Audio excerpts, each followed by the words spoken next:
अक्टूबर 29, 1993 में बीट्रीज high school के student Charlie ग्रिमेल एक स्टेज शो द गैलोस के दौरान प्रॉप मैलफंक्शन की वजह से गले में फंदा लगकर मर जाता है और ये भयानक हादसा उसके पेरेंट्स और पूरे ऑडियंस के सामने होता है।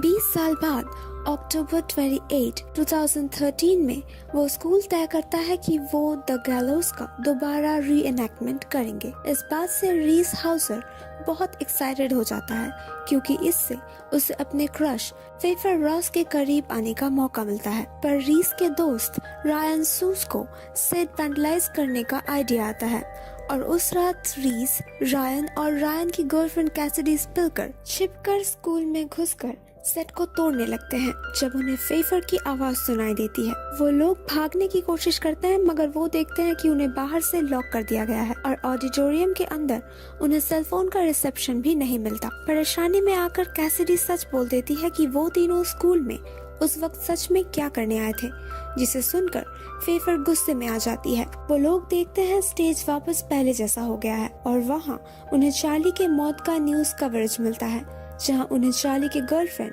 एलेक्सिस का इंटरव्यू भी मिलता है, जहां से उन्हें पता चलता है उस दिन चार्ली के परफॉर्म की बारी नहीं थी। वो बस मेन एक्टर का अंडरस्टडी था और वो मेन एक्टर था रीस के फादर रिक। पूरा ग्रुप अलग हो जाता है और अकेले में रायन को कई सारी चीजें दिखती हैं, जैसे कि छोटा सा एक कमरा जहां एक बेड फ्रेम के ऊपर एक मैट्रेस रखा हुआ है और एक लाश फंदे से लटक रहा होता है।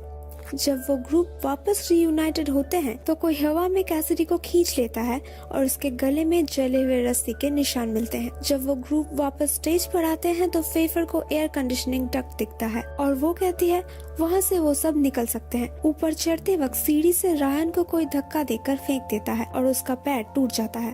पूरा ग्रुप स्टेज से बाहर लॉक्ड आउट हो जाता है और रायन वहाँ अकेले पड़ा रहता है। जब वो ग्रुप फाइनली अंदर आते हैं तो उन्हें रायन नहीं मिलता मगर स्टेज में उन्हें रायन का फोन मिलता है। हम व्यूअर्स को फिर रायन के फोन का फुटेज दिखाया जाता है। रायन को फांसी का फंदा पकड़े हुए एक साया दिखता है और बाद में उसे गर्दन पकड़कर खींच के ले जाया जाता है।